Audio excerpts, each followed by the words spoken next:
તો જનતાનો મત જાણવા માટે અમરેલી લોકસભામાં આવતા મહુવામાં પહોંચ્યા છીએ. ચલો લોકો સાથે વાતચીત કરીએ કે શું છે જનતાનો મત, શું કહી રહ્યા છે મહુવાને લઈને. આ સાથે જ અમરેલી બેઠક પરથી જે ઉમેદવારોને ઉતારવામાં આવ્યા છે તેમને લઈને એમનો મત શું છે. કેટલા ટાઈમથી મહુવામાં રહેવાનું? મહુવામાં અમારે ઓલરેડી 35-40 વર્ષ થઈ ગયા છે. 35-40 વર્ષ. મહુવા પહેલાં જેવું છે કે કંઈ અલગ થયું? મહુવામાં આમ છે એવું ને એવું જ તે પણ થોડોક ડિફરન્સ દેખાય છે. ક્યાં ક્યાં? એટલે મહુવામાં જે નવું જે વિકસિત થવું જોઈએ એ હવે થોડોક બદલાવ લાવે છે અને આવે પણ છે. કઈ કઈ જગ્યામાં વિકસિત થવા માટે બદલાવ? એટલે મહુવા તો ઓલરેડી હવે જે 2 કિલોમીટરમાં અને 3 કિલોમીટરમાં તો ઓલરેડી 5 થી 10 કિલોમીટર સુધી પહોંચવા પડ્યું. ચલો બીજા લોકો સાથે વાતચીત કરીએ, શું કહે છે, એમનો મત શું છે. દેશમાં કેવી સરકાર હોવી જોઈએ? દેશમાં સરકાર તો સારી હોવી જોઈએ, પણ અત્યારે એવું લાગતું નથી કે દેશ સારા હોય એવું. અચ્છા, કેમ એવું લાગે? કેમ કે બધી જોતા અત્યારે મોંઘવારીનું બહુ મુદ્દો અત્યારે ખરાબ હાલે છે. ગમે એ વસ્તુમાં ભાવ તાલ વધી ગયો, ગરીબ માણસો કંઈ ઓલું કરી શકતા નથી. કઈ કઈ વસ્તુમાં ભાવ વધારે લાગે? પણ અત્યારે તો કોઈ પણ વસ્તુમાં એવું નથી કે ભાવ ઘટાડો હોય એવું લાગે તમને. ટોટલિંગ વસ્તુમાં ભાવ વધારો એવું લાગે છે. ગરીબ માણસો કોઈ લઈ નથી શકતું. પેટ્રોલ ડીઝલના ભાવ છે તો પોસાય છે? નથી પહોંચાતું તો પણ શું કે આખું તો પડે જ ને. તમને ખબર છે અમરેલી લોકસભામાં કોણ ચૂંટણી લડે છે આ વખતે? હા, જેનીબેન ઠુમર. એ કોંગ્રેસમાંથી, ભાજપમાંથી? ભાજપમાંથી તો નથી ખબર. પ્રચારમાં નેતાઓ આવે ત્યારે શું વાયદાઓ કરે? વાયદા તો બહુ કરે છે મોટા મોટા, પણ કોઈનો વાયદો પૂરો થતો નથી. નથી થતો. ચૂંટણી પછી આવે નેતાઓ? ચૂંટણી પછી કોઈ નથી આવતું. બસ ખાલી વાયદા અટકી રહી છે અને બસ હવન રીતે બહુ ધંધા હેરાન માણસો થાય છે. ચલો દરેકનો અલગ મત છે. શું કહી રહ્યા છે અહીંયા દુકાનદાર પાસેથી પણ જાણીએ એમની પાસે. શું તમે શું બનાવો છો નાસ્તામાં? શું પબ્લિક? આલુ પૂરી, સેવ પૂરી, ખાવસા, બધી સુરતી આઈટમ. તો ભાવે મહુવાની જનતા? હા, મજા આવે છે. અત્યારે સારું ચાલે છે. રસ્તા ઉપર જ તમારી દુકાન છે, લારી છે, તો અહીંયાથી નેતાઓની રેલી નીકળતી હશે? હા, નીકળે છે ને. તો અત્યારે જે હાલના સાંસદ હતા એ તમને ખબર છે ક્યારે આયા છે આ બાજુ સાંસદ? આ બાજુ તો લગભગ નથી આવ્યા. નથી. તો તમને કોઈ પણ પ્રકારની તકલીફ હોય, સમસ્યા હોય તો તમે કોને કહો? તો આપણે તો ધારાસભ્યને જ કહેવાનું રહે, બીજા તો કોને કહેવાનું રહે. ધારાસભ્ય સાંભળે છે? સાંભળે છે ને, સારા છે એમ તો. ચૂંટણીમાં શું છે કે અમુક નવી જનરેશનમાં અમુક એવા છે જે મોદીને ખિલાફ છે કે મહેંગાઈ મહેંગાઈ મહેંગાઈ દેખાય, અને એક જનરેશન વર્ગ એવું છે કે એને મહેંગાઈ દેખાતી છે પણ એ દેશ મજબૂત થાય એ પણ દેખાય, એટલે મોદીનો વધારે રહેશે. તમને શું લાગે આ વખતે બીજેપી કોંગ્રેસ કોણ બાજી મારી જાય એવું લાગે? બીજેપી. કેમ? બીજેપીના કામ દેખાય. મહુવાની જનતા સાથે વાત કરી રહ્યા છે, અહીંયાના ડેવલપમેન્ટને લઈને વાત કરી. બીજા લોકોને પણ પૂછીએ કે ખરેખરમાં મહુવા પહેલાં જેવું છે કે બદલાય. શું લાગે ભાઈ, મહુવા પહેલાં જેવું છે કે કંઈ બદલાય? સારું, પહેલાં જેવું જ છે. કોઈ ડેવલપમેન્ટના કામ થયા છે? ના, ફૂલ ડેવલપમેન્ટ થાય છે. કઈ કઈ જગ્યાઓ ઉપર? બધું ગાર્ડન રોડ છે, સોની બજાર છે, બસ સ્ટેશન છે, બધું ડેવલપ થાય. ભવાની મંદિર છે, કોટડા. રેલવે કનેક્ટિવિટી છે? અને ફૂલ પ્લાનિંગ પ્રોજેક્ટ પાસ થઈ ગયો છે અને પ્લાનિંગ ચાલુ છે, કામકાજ ચાલુ છે. સરકાર જેટલા દાવા કરે છે કામ કરવાના, એ ખરેખર થાય છે? થાય છે, 100% થાય છે, વધારે થાય છે. ઉમ્મીદ કરતાં સારું બને બધું થાય છે, ડેવલપ થાય છે. રોજગારીની વાત ચાલે છે તો આસપાસના ગામડાઓ છે ત્યાંના લોકોને રોજગારી મહુવામાં મળી? 100% મળે છે. ઇન્ડસ્ટ્રી ફિલ્ડ બી આગળ ડેવલપ થાય છે દિવસે દિવસે. ડિહાઇડ્રેશન છે, બધી ફિલ્ડ અલગ અલગ ડેવલપ થઈ છે. દેશમાં કેવી સરકાર હોવી જોઈએ? દેશમાં સારી સરકાર હોય તો જ મજા આવે ને. મોદી સરકાર. કેમ મોદી સરકાર? ભાજપ.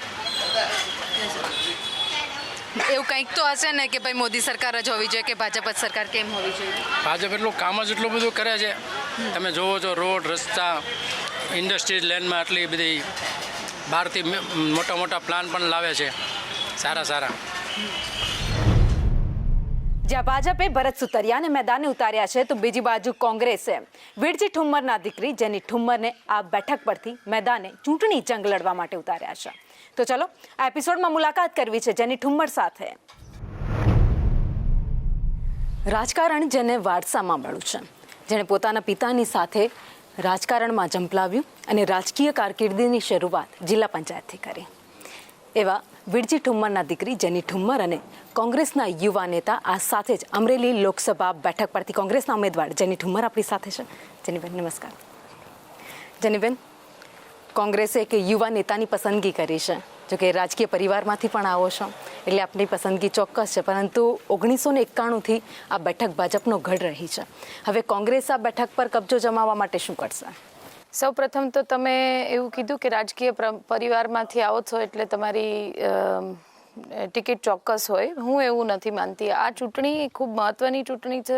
લોકસભા એટલે કોઈ નાના નેતૃત્વ માટેની તક નથી. વિરજીભાઈની દીકરી ચોક્કસ એમના વારસાનો જે મને સાથ સહકાર મળવાનો હોય, એમનો જે અનુભવનો સાથ સહકાર, એ પણ હું માનું છું.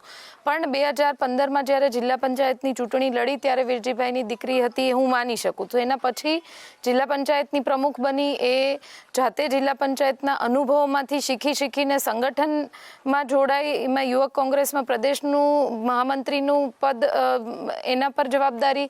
અત્યારે હું મહિલા કોંગ્રેસની સ્ટેટની પ્રેસિડેન્ટ છું. સંગઠનની સ્ટેટ મહિલા કોંગ્રેસના સંગઠન માટે એનો વ્યાપ વધારવા માટે દરેક જિલ્લાનો પ્રવાસ કર્યો છે. ત્યારે લોકસભા માટે ક્યાંક પક્ષે અને શીર્ષ નેતૃત્વએ સક્ષમ માન્યું હશે કે 7 વિધાનસભા માટેનું નેતૃત્વ કરવું, એક લોકસભા સીટ માટેનું લોકોનું નેતૃત્વ કરવું, એના માટે સક્ષમતા પુરવાર કરીને પછી, કારણ કે તમે શરૂઆત એવી રીતના કરી કે વિરજીભાઈની દીકરી છે એટલે ચોક્કસથી ટિકિટના સંઘર્ષ કરીને આવી છું અને એનો મને ગર્વ પણ છે.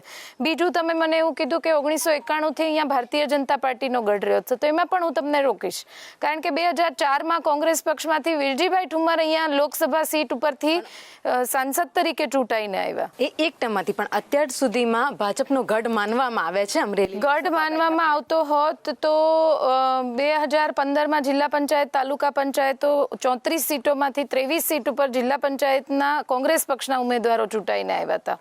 એના પછી 2017માં 7માંથી 5 બેઠકો કોંગ્રેસ પક્ષની. એટલે ગઢ કેવો હોય તો તમે મીડિયાના માધ્યમથી એક મેસેજ, સંદેશો લોકોને આપી શકો, પણ એકચ્યુઅલ ગ્રાઉન્ડ ઉપર આ હકીકત નથી. રિયાલિટી ઇઝ કે બધા પક્ષોનો સમાન તક મળતી રહે છે. લોકો પોતે જાગૃત છે, જેના માટે પોતાનો ઉમેદવાર હોય કે પોતાનો ગ્રાઉન્ડ રિયાલિટી અલગ છે. તો છેલ્લી 2 ટર્મથી સતત નારાયણ કાછડિયા પણ આ બેઠક ઉપર જીતતા આવ્યા છે. તમારો બતાવે છે, ડેટા બતાવે છે કે ગઢ નથી. જ્યારે પરિવર્તનની તક મળે છે પબ્લિકને, જ્યારે લોકોના પ્રશ્નો એની વાચા આપવા માટે આગળ લોકો આવે છે, ત્યારે પરિવર્તન લોકો કરી દે છે. એટલે કોઈ પક્ષનો ગઢ નથી માનતી હું. ભારતીય જનતા પાર્ટી હોય કે કોંગ્રેસ પક્ષ હોય, જ્યારે નેતૃત્વ કરવા કે નેતૃત્વ બદલવા માટે પ્રજા આગળ આવે છે ત્યારે પરિવર્તન લાવે છે. એટલે અમરેલી બેઠક ગઢ નથી. અચ્છા, ઓકે, ચલો. તો આ વખતે પરિવર્તન થશે? ચોક્કસ થશે. એટલા માટે થશે કે કોઈને જેની ઠુમ્મરને સંસદ સભ્ય બનાવીને આગળ મોકલવી છે, એના કરતાં પણ વધારે પ્રબળ ઈચ્છા એવી છે કે એક વખત નેતૃત્વ બદલીને બતાવવું છે. જે પ્રકારે દિવસે દિવસે જોહુકમી વધતી જાય છે, લોકોની વેદનાને વાચા આપવા માટે સરકારે આગળ આવવું જોઈએ. જે પ્રશ્નો છે એના નિવારણ લાવવા જોઈએ. એમાં સતત ક્યાંક ઉપેક્ષા સરકાર લોકોની, જનતાની કરી રહી છે, દરેક વર્ગની કરી રહી છે. ત્યારે અત્યારે લોકો આગળ આવ્યા છે પોતાના પરિવર્તન માટે. આ સીધી લડાઈ, હું વારંવાર કહેતી આવી છું કે સીધી લડાઈ તંત્ર સામેની પ્રજાની છે. હું તો માત્ર નિમિત્ત છું એ વાતની. હું ચૂંટાઈને જઈશ એનો મતલબ કે પ્રજા એના મતથી જીતી છે. સીધી પ્રજા લડી રહી છે. ઓકે, ચલો. તમે પણ જિલ્લા પ્રમુખ, પંચાયતમાં પ્રમુખ રહી ચૂક્યા છો. આ સાથે જ અત્યારે તમારા હરીફ ઉમેદવાર છે ભરત સુતારિયા, એ પણ જિલ્લા પંચાયતના હમણાં પ્રમુખ છે. જિલ્લા પંચાયતની લડાઈ હવે સંસદ સુધી બંને સામે ફરી એકવાર આવ્યા છે. તમે પણ જિલ્લા પંચાયતના પ્રમુખ રહી ચૂક્યા છો. એ અનુભવો છે, એમના પણ ઘણા અનુભવો છે જિલ્લા પંચાયતમાં, અને હવે સંસદમાં, લોકસભામાં લડતમાં કેવી રીતે? જિલ્લા પંચાયતના પ્રમુખ હું પણ છું ને સામેના પક્ષના ઉમેદવાર પણ છે. આપના માધ્યમથી હું જનતાને કહેવા માંગીશ, કોઈ પણ મુદ્દા ઉપર જિલ્લા પંચાયતના સામેના ઉમેદવાર પ્રમુખ મારી સાથે ચર્ચા કરવા આવે, એ ડિબેટમાં મારી સાથે સામે અત્યારે ચર્ચામાં પણ એમનો અવાજ મૂકીને એના મુદ્દાઓ સાચા ઠેરાવી જાય તો હું પ્રજાને અપીલ કરવાનું બંધ કરી દઈશ. એટલે જિલ્લા પંચાયતના બંને પ્રમુખો છે, માની શકું છું કામગીરી લોકોની વચ્ચે છે. લોકોએ એનો પ્રતિભાવ પણ આપી દીધો છે. જ્યારે હું પ્રમુખ હતી ત્યારનો પણ પ્રતિભાવ આપી દીધેલો છે. મારા ઉપર જેટલો સમય હું જિલ્લા પંચાયતની પ્રમુખ રહી, એટલો સમય આખા કાર્યકાળમાં એક પણ પ્રકારનો ડાઘ નથી લાગવા દીધો. એટલે ખૂબ પારદર્શકતાથી વહીવટ કર્યો છે, જેના લીધે લોકોએ ખૂબ રિસ્પોન્સ પણ પોઝિટિવ આપેલો હતો. ઘણા બધા જિલ્લાઓ જે વિકસી રહ્યા છે, ડેવલપ થઈ રહ્યા છે, એની સરખામણી કરીએ આપણે તો અમરેલી જિલ્લો આજે પણ પાછળ છે, પછાત એવું કહેવામાં પણ આવે છે. તો તમે એનું કારણ શું માનો છો? એનું કારણ નેતૃત્વની ઉદાસીનતા સાથે મતદારોની સામે જે સહનશક્તિ વધી ગઈ છે. હું કહેતી આવી છું હંમેશાથી કે ક્યાંક અન્યાય થાય છે, ક્યાંક અત્યાચાર થાય છે, વિકાસથી વંચિત રહે છે. ટ્રેન નથી આવતી, વર્ષોથી એક માંગણી છે કે ટ્રેનની કનેક્ટિવિટી હોવી જોઈએ, નથી આવતી તો ક્યાંક પ્રજા એનો અવાજ મૂકવામાં પણ પાછી પડતી હશે, ક્યાંક નેતૃત્વ અવાજ નહીં આવવાના કારણે ઉદાસીનતા પણ દેખાડતું હશે. ઘણા બધા મુદ્દાઓ હશે. વિકાસથી વંચિત કહી શકાય, શિક્ષણમાં પાછળ કહી શકાય, આરોગ્યની દ્રષ્ટિએ એવા કોઈ પણ અમરેલીમાં એવા કોઈ પણ સરકારી હોસ્પિટલો નથી, લોકોને બિઝનેસ ધંધા રોજગારની તકો અમરેલીમાં ઉપલબ્ધ નથી થતી. સ્થળાંતરનો મુદ્દો ખૂબ ગંભીર છે. યુવાનો અમરેલી જિલ્લો છોડીને જઈ રહ્યા છે. કારણ ઘણા બધા છે, કારણ કે યુવાનો અમરેલી જિલ્લામાં રહેવા માટે પસંદ નથી કરતા, એટલે ક્યાંક ડેવલપમેન્ટ માટેનો અવાજ ઉઠાવનારો વર્ગ આખો એક બહાર જતો રહ્યો છે. અમરેલી જિલ્લામાં જેની ઠુમ્મર કોંગ્રેસના ઉમેદવાર છે, એમની સાથે સવારી કરી રહ્યા છે, વાતચીત કરી રહ્યા છે. જેનીબેન, હંમેશા કોંગ્રેસ પર પરિવારવાદના આક્ષેપ લાગ્યા છે. આપના પિતા પણ રાજકારણમાં છે, આપની માતા પણ ચૂંટણી લડી ચૂક્યા છે, અને હવે જેની ઠુમ્મર પોતે. એ લાગતું નથી કે પરિવારવાદનો જે આક્ષેપ હંમેશા કરવામાં આવે છે એ કદાચ આપના પરિવાર પણ પર આપના ઉપર કદાચ સાચો પડે છે? તમે જ્યારે પરિવારવાદની વાત આવે ત્યારે કેમ કોંગ્રેસ પક્ષ જ આગળ આવે છે? હું મારી પોતાની વાત કરું, મેં પહેલા જ પ્રશ્નની શરૂઆતથી એવું કીધું કે જ્યારે હું લડી જિલ્લા પંચાયતની પ્રમુખ બની ત્યાં સુધી પરિવારવાદની ટિકિટ કહી શકાતી હતી. એના પછી અહીંયા સુધી પહોંચવા માટેની સફર અને સંઘર્ષ બંને કરવામાં મેં ક્યાંય પાછું વળીને જોયું નથી. જેટલી મહેનત થઈ શકતી હતી સંગઠનના માધ્યમથી, વિવિધ ફ્રન્ટલ પાંખના માધ્યમથી, દરેક જગ્યાએ પ્રવાસ કરીને આખા ગુજરાતના દરેક 33 જિલ્લાઓનો મેં ઓલ ટુગેધર 2 વાર પ્રવાસ કર્યો છે. એટલે પરિવારવાદની જ્યારે વાત આવે છે ત્યારે મારા માટે હું એવું કહું છું કે ચોક્કસ પરિવારમાં જ્યારે સક્ષમ ન હોય ને તમે ટિકિટ આપી દો તો એને પરિવારવાદ કહી શકાય, પણ સક્ષમતા પુરવાર કરવી હોય, જ્યારે આગળ નેતાના દીકરાને નેતા બનવું હોય તો એને તમે 3 ગણી ટાસ્ક આપો. આ હું હંમેશા પહેલા દિવસથી કહી રહી. જેની ઠુમ્મર પોતાની સક્ષમતા કેવી રીતે પુરવાર કરશે? તમે કેવી રીતના પુરવાર નહીં, મેં તમને એવું બોલું છું કે પુરવાર નથી હજી તમને લાગતી કે સ્ટેટની મહિલા કોંગ્રેસની હેડ હોવું, એના પછી સંગઠનની કામગીરી કરવી, એની પહેલા લોકસભા ચૂંટણીના ઘરના પરિવારમાંથી ચૂંટણી લડાયા એના કરતાં પણ હું જિલ્લા પંચાયતની પ્રમુખ રહી ગઈ છું. આમાં એક સિમ્પલ લોજિક છે. ક્વેશ્ચન પૂછવા માટે પૂછતા હોય તો એનો મારી પાસે કોઈ જવાબ નથી, પણ એક પુરવાર કરેલું છે એટલા માટે કે જિલ્લા પંચાયતની હું પ્રમુખ બની, એમાં આખો જિલ્લો આવી જાય, એના વિકાસના કામો, એના છેક અધિકારી ગ્રામ પંચાયતથી લઈને તમે કલેક્ટર સુધીનું જેટલું જ કડીઓ છે એની સાથેના સંકલનની જવાબદારી, આ બધું જ ખૂબ કોન્ફિડન્સથી બખૂબી રીતે નિભાવીને લોકોના પ્રશ્નોને, વેદનાઓને વાચા મેં પોતે આપીને ઓફિસમાં બેસીને જાતે વહીવટ કરીને ઓલરેડી પુરવાર કરી દીધું છે. અચ્છા, ઓકે, ચલો, કોન્ફિડન્સની આપણે વાત કરી છે. જ્યારે એક ઉમેદવાર ચૂંટણી લડતો હોય તો આખો પરિવાર એની સાથે ચૂંટણી લડતો હોય એવું કહેવાય. જ્યારે આપની પાસે આપના પરિવારમાં અનુભવી રાજકારણીઓ છે, તેમનો સાથ અને સહકાર કેવી રીતે મળી રહ્યો? ઓફકોર્સ કોઈ પણ જ્યારે ચૂંટણી લડતો હોય, નાની હોય કે મોટી, ઇવન ગ્રામ પંચાયતની ચૂંટણી લડતો સરપંચ પણ હોય ને તો એનો આખો પરિવાર એના કેમ્પેનિંગમાં, એના પ્રચારમાં એટલો બધો ઓતપ્રોત થઈ ગયો હોય કે નાના છોકરાઓ જ્યારે સ્કૂલ જાય ને ત્યારે પ્રચાર કરવામાં લાગી જાય કે મારા પપ્પા સરપંચમાં ઊભા છે. એટલે કેવો છે એવો તો પરિવાર માટે પૂછવું જ ન જોઈએ. બાય ડિફોલ્ટ એમની ફરજમાં આવે છે કે જ્યારે પોતાના પરિવારની દીકરી ઊભી છે, હું તો કહું દીકરી ઊભી છે એટલે ડબલ ફરજમાં આવે કે એમને ટેકો આપવાને, એટલે આપવો કેવી રીતના આપે છે પ્રશ્ન જ નથી ઉઠતો, એને આપવાનો જ હોય. અને એ બહુ ખૂબ સારી રીતના કરી રહ્યા છે. વિરજીભાઈ પણ કરી રહ્યા છે, મારા મધર પણ કરી રહ્યા છે, ડોટર, હસબન્ડ બધા જ એ પોતાના ટાસ્ક પ્રમાણે એડજસ્ટ થઈ રહ્યા છે. પરિવાર સાથે અત્યારે પ્રચાર પ્રસાર ચાલી રહ્યો છે. ખેર, અને વાત આપણે કોંગ્રેસની કરીએ. હમણાં જે સ્થિતિ કોંગ્રેસની જોવા મળી રહી છે, તૂટતી કોંગ્રેસ, એવું લગભગ બધાના મોઢે સાંભળવા મળે છે, કેમ કે નેતાઓ એક પછી એક જેટલા એક્સપિરિયન્સ ખેલાડીઓ છે એ પણ જઈ ચૂક્યા છે. હવે કોંગ્રેસે ચૂંટણી ટાણે એવું પણ કહ્યું છે, શીર્ષ નેતૃત્વના જેટલા પણ આપના નેતાઓ છે, કે બધા જ અમારા બેંક ખાતા છે સીઝ કરી દેવામાં આવ્યા છે, જેના કારણે અમે ચૂંટણી ખર્ચ નથી નીકાળી શકતા. એમાં ગુજરાતની આપણે જ્યારે વાત કરતા હોઈએ તો આપના લલિત વસોયા છે, ઉમેદવાર છે, ગેનીબેન છે, કોંગ્રેસના જે ઋત્વિક મકવાણા છે, આ બધા લોકો પાસે મતની સાથે ફાળો પણ ઉઘરાવ્યો છે અને મદદની પણ અપીલ કરી છે.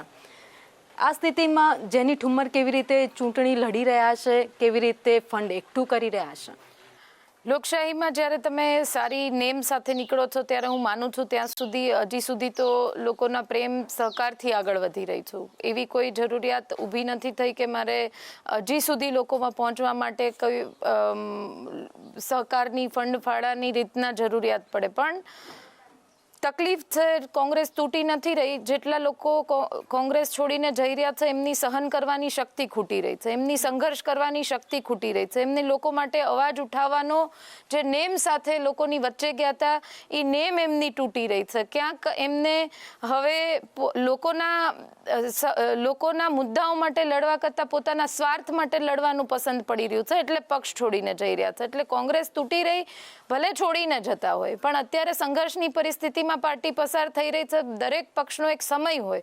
અત્યારે કદાચ એ સમયગાળામાંથી અમે લોકો પસાર થઈ રહ્યા છે, પણ એના લીધે તૂટતી કોંગ્રેસ નથી. લોકોની સંઘર્ષ કરવાની શક્તિ ખૂટી રહી છે. બીજું રહી વાત ફાળાની ને એ બધી વાત, તો આ બધી ગૌણ મેટર છે. જ્યારે લોકો એક અવાજ સાથે તમારી સાથે આવે છે ત્યારે કોઈ ફંડ ફાળા પૈસા આ બધાની જરૂર કરતા એ સૌથી મોખરે જે મિશન લઈને નીકળીએ કે લોકશાહીને બચાવવા માટે, જીવંત રાખવા માટે, પોતાના વિસ્તારના વિકાસ માટે, આ બધા મુદ્દાઓ સાથે નીકળી અને લોકો એક પછી એક જોડાતા ગયા. નાની નાની મિટિંગો દ્વારા લોકોના સાથે કનેક્ટ થતી ગઈ. એટલે હજી સુધી એવી કોઈ જરૂરિયાત નથી પડતી, પણ આગળ જેમ જેમ સમય વીતતો જશે એમ એમ લોકોનો સહકાર મળશે એવું બાંહેધરી આપીને ભાઈઓ બધા બેઠેલા છે. એટલે એમાં હું કે પાછી નહીં પડું, થઈ પડશે. જે આવ્યા જ છે તો થઈ પડશે. અમરેલી જિલ્લો ખેતી પ્રધાન જિલ્લો કહેવામાં આવે છે. તમને લાગે છે કે ખેડૂતોની જેટલી પણ જરૂરિયાતો હતી અમરેલી જિલ્લામાં પૂરી થઈ છે? એક પણ જરૂરિયાતો પૂરી નથી થઈ. સૌની યોજનાના નામે જે પાઇપલાઇનો લાવીને લોકોને પાણીના સપનાઓ બતાવ્યા, નલ સે જલની યોજનાઓના સપના બતાવ્યા, અત્યારે અનેક ગામો જળથી, પાણીથી વંચિત છે. ખેડૂતોના ટેકાના ભાવ ડબલ કરવાની વાત કરી. અત્યારે 2014ની કમ્પેરિઝનમાં 24માં પણ એ જ ટેકાના ભાવ છે. અત્યારે આપણે જ્યાં બેઠા છે મહુવા ગારિયાધારની વચ્ચેની બોર્ડરનો વિસ્તાર સેદરડા ગામમાં બેઠા છે.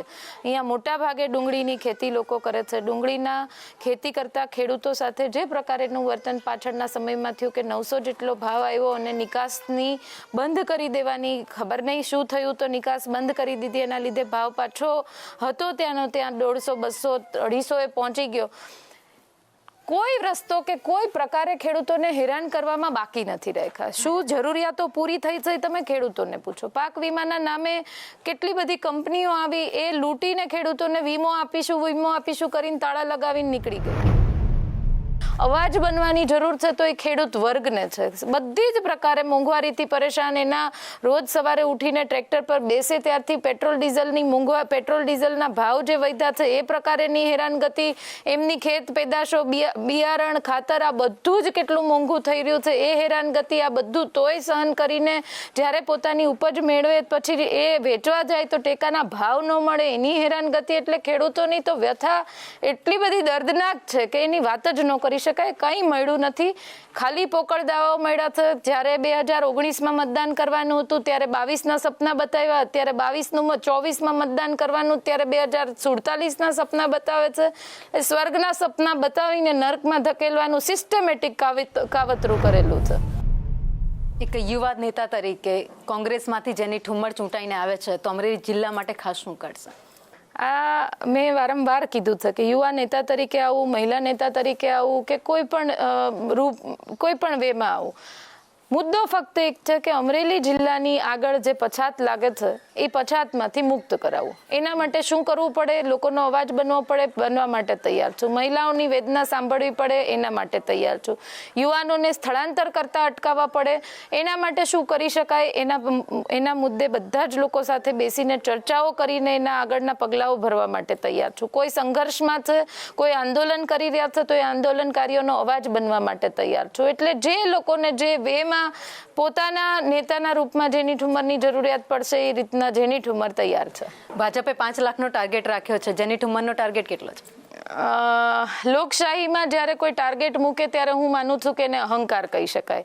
મારો ટાર્ગેટ લોકોના દિલ જીતવાનો છે, લોકો સુધી મારો સંદેશો પહોંચાડવાનો છે ને એ સંદેશા થકી એમનો વિશ્વાસ જીતવાનો છે. કોઈ આટલા લાખની મતથી લીડથી જીતીશ, આમ કરીશ 26માંથી, આ બધો જ તમારો ચરમસીમાનો અહંકાર છે ને અહંકારમાં નહીં માનીને ફક્ત લોકો સુધી કેમ પહોંચી શકાય ને એનો અવાજ કેમ બની શકાય એના ઉપર જ ફોકસ કરી રહી છું. જેનીબેન, અમારી આ સવારીમાં આપ જોડાયા, આપનો ખૂબ ખૂબ થેન્ક યુ.